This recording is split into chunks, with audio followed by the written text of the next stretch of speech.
एक मछली पकड़ने वाली नाव अचानक कोरियाई सीमा रेखा के जल क्षेत्र में लंगर डाल देती है। नाव पर मौजूद आदमी लगातार किनारे पर खड़े उत्तर कोरियाई सैनिकों को हाथ हिलाकर मदद के लिए बुला रहा है, लेकिन अब बहुत देर हो चुकी है। अधिकारी ने स्नाइपर को बंदूक तानने का आदेश दिया है। जैसे ही वह आदमी सीमा पार करता है, तुरंत गोली मार दी जाए। देखते ही देखते उस आदमी की नाव सीमा पार कर जाती है, लेकिन स्नाइपर अब भी दुविधा में है। अधिकारी गुस्से में आकर स्नाइपर राइफल छीन लेता है, लेकिन जैसे ही वह गोली चलाने वाला होता है, पास खड़ा सैनिक उसे रोक लेता है। सैनिक का मानना है कि आदमी की नाव सिर्फ खराब हो गई थी, वह जानबूझकर सीमा पार नहीं कर रहा था और उसके परिवार के सभी लोग अभी उत्तर कोरिया में हैं। वे देख रहे हैं कि वह आदमी कितनी कोशिश कर रहा है वापस आने की। अधिकारी आखिरकार ट्रिगर नहीं दबाता, लेकिन हैरानी की बात है कि जैसे ही वह आदमी दक्षिण कोरिया पहुंचता है, उसे वहां की सुरक्षा टीम पकड़ लेती है। तुम नहीं थे, मैंने कुछ नहीं किया।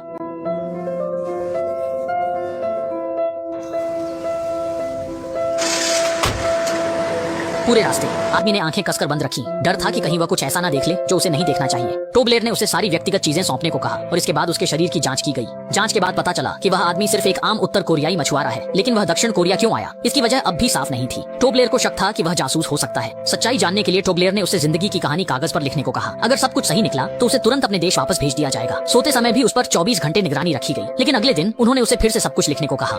अगर दोनों बार लिखी बातों में फर्क मिलता है तो इसका मतलब है उसकी जीवनी झूठी है और फिर तय हो जाएगा कि वह जासूस है। ये सुनते ही आदमी तुरंत गुस्से में आ गया। उसने जोर देकर कहा कि वह सिर्फ एक आम उत्तर कोरियाई मछुआरा है और सिर्फ इसलिए यहाँ आ गया क्योंकि इंजन में मछली पकड़ने का जाल फंस गया था, जिससे उसकी नाव खराब हो गई और वह बहकर यहाँ आ गया। लेकिन चाहे वह जितनी भी सफाई देता रहा, टोब्लेर उसे हमेशा संदिग्ध मानता रहा। यहाँ तक कि जब वह शौचालय गया तो टोब्लेर ने अचानक उस पर हमला कर दिया। लेकिन हैरानी की बात यह रही कि वह आदमी बहुत फुर्तीला था और चंद पलों में ही उसने हमलावर को गिरा दिया। तुम मेरे यहाँ से क्या ले जा रहे हो?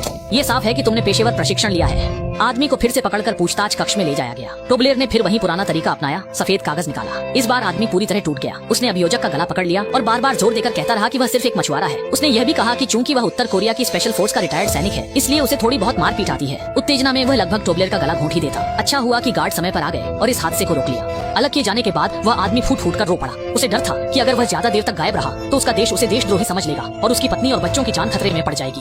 हान फंग ने देखा कि वह आदमी एक जज्बाती इंसान है, तो उसने नरम नीति अपनाई। उन्होंने एक खूबसूरत महिला को भेजा जो उसके लिए उत्तर कोरिया छोड़ने का समझौता पत्र लेकर आई। अगर वह मान जाता तो दक्षिण कोरिया उसे नौकरी, रहने खाने की सुविधा और एक नई पत्नी दिलाने का वादा करता, लेकिन आदमी ने तुरंत ही उनका प्रस्ताव ठुकरा दिया। दक्षिण कोरियाई लोग देख रहे थे कि वह अपने फैसले पर अडिग है। अगर वे उसे उस देश में वापस भेज देते जिसे दक्षिण कोरिया तानाशाही मानता है, उन्हें यह बात हजम नहीं हुई, इसलिए उन्होंने चाल चली। उन्होंने योजना बनाई कि उस आदमी को किसी बड़े शहर के केंद्र में छोड़ देंगे ताकि रंग बिरंगी दुनिया की चकाचौंध से उसे बहकाया जा सके और वह उत्तर कोरिया छोड़ने के समझौते पर दस्तखत कर दे। लेकिन जैसे ही वे निकलने की तैयारी कर रहे थे, आदमी की मुलाकात टॉयलेट में असली उत्तर कोरियाई जासूस से हो गई। सामने वाले ने उसे देखा तो जल्दी से उसे एक संदेश डूजुआन तक पहुंचाने के लिए कहा। वह जासूस अचानक पूछताछ कक्ष से भागता हुआ बाहर आया। उसने आदमी को देखकर विनती की और अपनी बात पूरी करते ही अपनी जीभ काटकर आत्महत्या कर ली। यह दृश्य देखकर वह आदमी डर गया और अब वह वहाँ रुकना नहीं चाहता था। उसने दक्षिण कोरियाई पक्ष से तुरंत उसे उसके देश वापस भेजने की मांग की। कोरियाई लोगों ने झूठा वादा किया और उसे कार में बैठा लिया। अपनी सुरक्षा के लिए वह आदमी अभी अपनी आंखें कसकर बंद किए रहा। जब कार सियोल के सबसे व्यस्त इलाके में पहुंची तो उन्होंने उसे सीधे भीड़ में धकेल दिया। अब वे लोग दूर से ही उसे देख सकते थे। अगर वह आदमी आंखें खोलता है और निगरानी क्षेत्र से बाहर जाता है तो यह तय हो जाएगा कि वह जासूस है। वह आदमी किसी भी हालत में अपनी आंखें खोलने की हिम्मत नहीं कर पा रहा था। उसे डर था कि अगर उसने एक नजर भी देख लिया तो वह पूंजीवाद से भ्रष्ट दक्षिण कोरिया से जुड़ जाएगा। उसे यह सब दिखाने के लिए उन्होंने जानबूझकर उसे धक्का देकर जमीन पर गिरा भी दिया। वह हैरान रह गया। सामने जो दृश्य था वह उसने सिर्फ टीवी पर देखा था। चमचमाते शॉपिंग मॉल, आती जाती भीड़, हवा में भ्रष्टाचार की गंध। वह जिज्ञासावश गलियों में घूमता रहा। जब उसने शोकेस में गुड़िया देखी तो अपनी बेटी के लिए एक खरीदने का ख्याल आया। जब वह आकर्षक अंडरवियर की दुकान के पास से गुजरा तो उसने शर्माते हुए सिर झुका लिया और बचने की कोशिश की। रात होते होते वह आदमी अब और बर्दाश्त नहीं कर सका और जोर जोर से अपने देश के प्रति वफादारी का ऐलान करने लगा। फिर उसने अपना ट्रैकर निकाला और जमीन पर पटक दिया। इसके बाद वह बिना किसी को पता चले वहाँ से भाग गया। रास्ते में उसकी मुलाकात दो गुंडों से हुई जो एक महिला को पीट रहे थे। उसने उन्हें रोक दिया। महिला ने उसकी जान बचाने के एहसान के बदले उसे डिनर पर बुलाया, लेकिन खाना खाते खाते महिला रोने लगी। मुख्य किरदार भी यह समझ नहीं पाया कि इस आजाद देश में आखिर ऐसा कौन सा दुख है।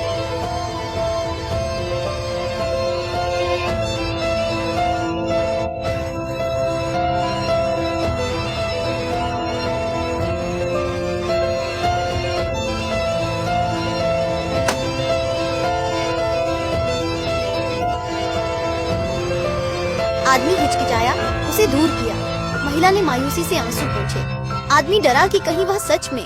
वह अपनी इच्छा शक्ति पर संदेह करने लगा। सुंदरता के आकर्षण के आगे हार न जाए, इसलिए महिला से होटल का पता पूछकर तेजी से वहाँ से भाग गया। उसने महिला बताए दिशा निर्देशों अनुसार होटल ढूंढा और आखिरकार डूजुआन नाम की महिला को ढूंढ निकाला। उसने कविता पढ़कर सुना दी। जब महिला को पता चला जासूस ने आत्महत्या कर ली है तो वह भावशून्य चेहरा लेकर बाहर चली गई, लेकिन पोबोले की निगरानी में रहा। आदमी लौट आया, पोबोले मिला। वह उलझन में पूछा, तुम्हारे देश में इतनी संपन्नता होने के बावजूद भी आखिर क्यों होनहार लोग पैसों के लिए अपना शरीर बेचने को मजबूर हैं?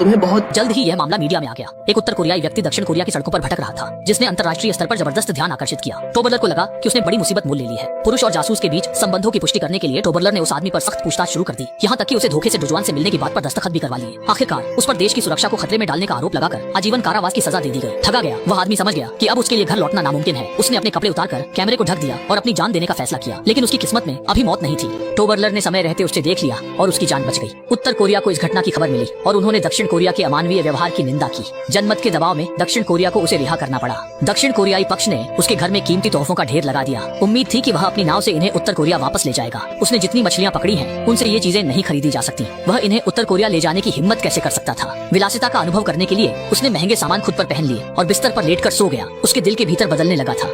लेकिन जब परिवार और भौतिक सुखों के बीच चुनाव करने की बारी आई, तो उसने बिना हिचकिचाहट के परिवार के साथ घर लौटने का फैसला किया। रवाना होने से पहले टोबरलर ने उसे छुपाकर रखने के लिए $2 अमेरिकी दिए और फिर वह खिलौना भालू भी निकाला, जिससे वह बहुत प्रभावित हुआ था ताकि वह अपनी बेटी को दे सके। लेकिन इन सब चीजों को उस आदमी ने ठुकरा दिया। नाव पर चढ़ने से पहले उसने पत्रकारों के सामने अपने कपड़े उतार दिए और सिर्फ अंडरवियर में रह गया। फिर सभी मीडिया के सामने जोर से चिल्लाया, कोरिया जनवादी गणराज्य जिंदाबाद। उसे लगा कि ऐसा करने से वह और उसका परिवार सुरक्षित रहेंगे। लेकिन जैसे ही उसने उत्तर कोरिया की जमीन पर कदम रखा, उसे लोगों ने गर्मजोशी से स्वागत किया। यहाँ तक कि स्थानीय सर्वोच्च कमांडर ने भी इस देशभक्त साथी का स्वागत किया और उसके ऊपर राष्ट्रीय ध्वज लपेट दिया। लेकिन अगले ही पल उसे सुरक्षा विभाग के लोग पकड़ कर ले गए, जैसे वह कोई अपराधी हो।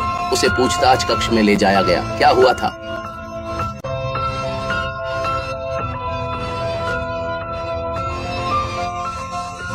अरे, आदमी को ऐसे अजीब सवाल पूछे जाने पर सीधा वह आदमी चुप हो गया, कुछ बोल नहीं पाया। अधिकारी ने देखा कि वह चुप है तो तुरंत एक सफेद कागज निकालकर उसे कोरिया में इन दिनों के अपने सभी अनुभवों को विस्तार से लिखने को कहा। खाना पीना, शौच आदि सब कुछ। आदमी ने जब यह जाना पहचाना दृश्य देखा तो वह अनायास हंस पड़ा। यह कितना विडंबनापूर्ण है कि जिस देश में वह मेहनत और जान जोखिम में डालकर वापस आया, वही देश उसे कोरिया की तरह दुश्मन समझ रहा है। आदमी के खून से सने अनुभवों में कोई खोट नहीं थी, लेकिन सुरक्षा विभाग को लगा कि वह कुछ छुपा रहा है। वे उस पर अत्याचार करने की सोचने लगे। लेकिन उस आदमी ने कभी देशद्रोह के कोई संकेत नहीं दिए। ठीक उसी समय एक सैनिक व खिलौना भालू लेकर अंदर आया। विभागाध्यक्ष ने यह देखा तो तुरंत आदमी पर लात घूंसे बरसाने लगा। उसने आदमी की सोच को भ्रष्ट बताते हुए पूछा कि उसने सामने वाले का खिलौना क्यों स्वीकार किया। आदमी फिर से एक मासूम बच्चे की तरह बोला कि उसकी बेटी का भालू बहुत पुराना हो गया था, वह बस अपनी बेटी के लिए एक नया खिलौना लाना चाहता था। भले ही उसे बुरी तरह पीटा गया, लेकिन वह विरोध करने की हिम्मत नहीं जुटा सका। इसके बाद एक पत्रकार अंदर आया और बोला कि पूरे देश के लिए एक मिसाल के तौर पर उसकी तस्वीर लेनी है। आदमी को नए कपड़े पहनने के लिए कहा गया और विभागाध्यक्ष के इशारे पर उसे जबरन मुस्कुराने के लिए मजबूर किया गया। ये सुनिश्चित करने के लिए कि आदमी ने पेट में कुछ छुपा नहीं रखा है, उसे जबरन बहुत सारा खाना खिलाया गया। विभागाध्यक्ष को शौचालय में अमेरिकी डॉलर की नोटें मिली। उसे इतनी यातना दी गई थी कि उसका शरीर जख्मी था।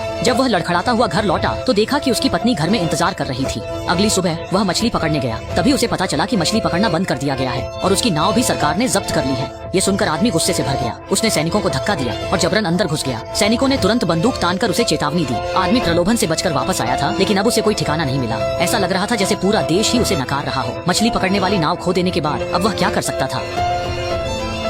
इसलिए उन्होंने उसे जब्त कर लिया। आदमी हमारे साथ चल पड़ा और हमारे सामने रो पड़ा।